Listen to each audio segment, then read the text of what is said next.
Okay, I have to make a part 3 to the series because I started a sentence in the first video and I didn't finish it. And I want to finish it now. Because I would like look back and watch my videos. I'm like, oh my god, the ADHD is off its rocker today. But anyway, we left a church in high school, a Lutheran church that we were part of, because we got a woman pastor, right? Which wasn't a big deal. But then she came out as lesbian. And that was a big fucking problem in my family.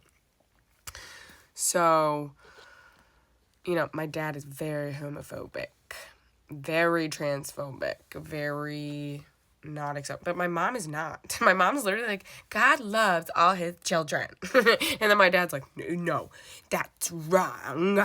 So it's like weird that they're married. I'm like, how can you? So, and they like literally have different political beliefs too. My mom's Democrat, very liberal. My dad is not. He's very like conservative. But it's like weird. My dad's like can be like liberal about like some stuff. Like my dad like he'll eat edibles now but he always like shit on me and my sister growing up when he would find our like weed. But now that it's legal, he can, so I was like, ugh, F his ass. And also he like has confessed to me that one thing they used to tell me is that schmocaine was his favorite drug because it would make him like social. Because my dad is like a socially awkward little nerd. So it's like my dad has admitted to me that he's done drugs and he has favorite ones. And I'm like, really? That's interesting because that's my least favorite one. I hate schmocaine. That is my least favorite freaking drug that I've ever taken in my entire life. So it's interesting that that's your favorite. That's why I don't like you. I don't get along 143 on the clock. I don't get along with people who, partake in that particular one. I've never liked that one. I never like putting shit up my nose. At all. I'm not a putter up a noser, like give me something, or, I won't boof either. I'm not putting nothing up my ass. Not doing that shit, guys. So anyway, I digress. See the ADHD. Sometimes it's not that bad, but tonight it is bad. Back to the gay conversation. So yeah, that's a big no-no in my family, but like my sister had a lot of gay friends growing up. One of my best friends was gay. Actually, my sister's best friend growing up was gay. I had all girlfriends. My sister had a gay best friend growing up. She had like one girlfriend and like then this like boy who was obviously gay, but he didn't come out until like way later and stuff. And so it's weird because both me and my sister had like gay best friends. So anyway, but I didn't get a gay best friend until I moved to like way later. She got it like early on. So anyway, and still love him. He follows me on this app. I follow him. Love you, Kevin, if you see this. So it's crazy because yeah, obviously my dad was very accepting. Like loved Kevin. Talks about him all the time, loves him. But like that's so cognitive dissonance. You know what I'm saying? Like to somebody's face, if they're gay or trans, like my dad will not be mean to you. Like my dad like will most likely actually like you. But behind your back, he's a fucking asshole kind of a thing. Like, you can't be doing. Okay, so actually, my first ex, his brother. So my first ex that I dated, his family was super Christian too, because obviously I met him at the church. And so his brother actually ended up coming out as gay after I broke up with him. But, so for 6 years while I was with my ex, his brother was totally gay. He was in show choir, but, like, didn't say anything. So, again, I've been around a lot of gay people who are, like, stayed closeted, but I understand what that feels like now because, like, I feel like I'm closeted.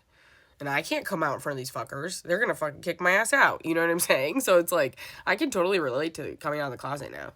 Like, how scary it is and, like, how much you actually, like, risk and shit. So it's like, I have, like, a profound sense of respect for gay people and trans people now that I've never had before. Because I actually can relate to them and how difficult it actually is. So anyway, his brother comes out as gay, right?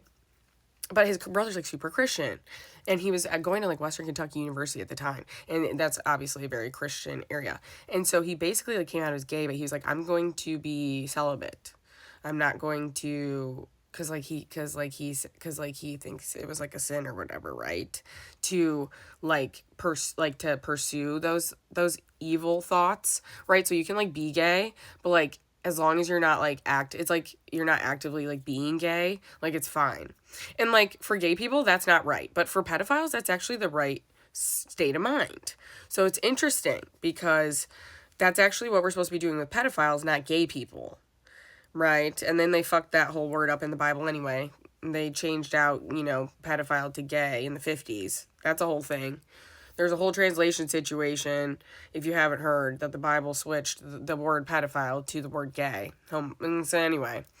And they did have, like, a couple, like, I don't know. Anyway, I don't know the whole story behind that, but I definitely remember seeing lots of videos about that when I first got on TikTok. Boy, the ADHD is bad. I can't even remember what I was saying. Oh, yeah. So he decided to be celibate, right? So I was, like, telling my dad about this. And my dad's like, yep, that's the right decision. That's exactly what he should do. And, I'm sitting over here like, you literally, like, don't want these people to have sex or be in love for their whole life just because they happen to be attracted to another sex? Since I was a child, I knew that was an illogical argument. I knew that gay people couldn't help that they love people. Like, because I was like, see how, like, why would they openly do that just, like, because people make fun of them? So, like, I could see it was a hard thing to be gay because people would, like, do shit like this, judge them or be mean to them and stuff. So I'm like, why would somebody just subject themselves to that if it wasn't, like, truly what they felt? Like, people aren't going to do that for shits and gigs or attention or anything like that, or because they're evil people. So again, ever since I was a child, I've been very intuitive, and thank God for my mother. So that's what I will say. As much as I have, like, an issue with my mom and her alcoholism, she's always been a very good, like, she'll stick it up to my fucking dad. She'll be like, I don't give a fuck. I love gay people. Fuck you. Kind of a thing. But she was raised around that. Like, my Nana grew up working in hotels around a lot of gay men. And so my mom grew up around a lot of gay men and things like that. And so it was, like, kind of normalized for my mom and things like that. And also we had, like, a cousin who was gay and all this shit. So lots of gay, in my family. There's actually a lot of people that are gay in my family. And anybody who is gay or trans is a light worker, starseed technically, because they're breaking these, like, generational curses. They have Christ codes because they get persecuted and all of that stuff. So we ended up leaving a church because of that when I was younger. So that was interesting. So I've been around a lot of churches, a lot of Christianity in my life. So it does make sense that, like, obviously, like, this is what's happening to my life now. Because for 7 years I left it and I was like, get the fuck away from me. Yo, if you're a Christian, I don't want to talk to you. Now I'm like, oh my gosh, it's so beautiful. We get to relate together. You guys are just a little messed up, but that's okay. We're going to fix it. We're just going to fix it up. And so it's great to be on this side of things now because I used to be a hateful little bitch. And so I like that I'm not anymore. I'm not like how, because it gets you away from being like your parents. Because, like, okay, my dad, like, hates gay people and all this shit, but I hated Christians. I hated Republicans. I hated all that shit, and now I'm like, oh, they're just misled little sheep. We just got to get our little flock back, like they talk about the Bible. They talk about it.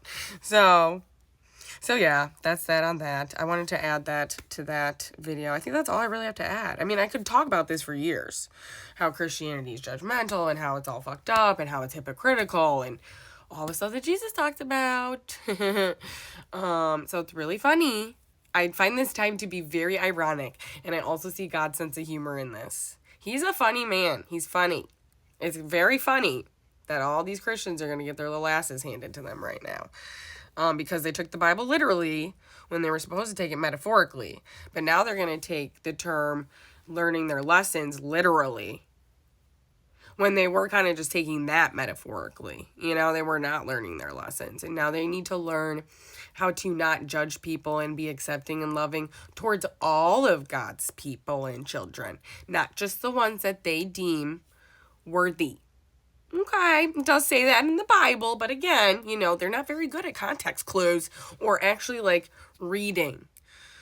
We have a reading comprehension issue in this country, or we read it, but then the application part gets all fucked up because of societal conditioning.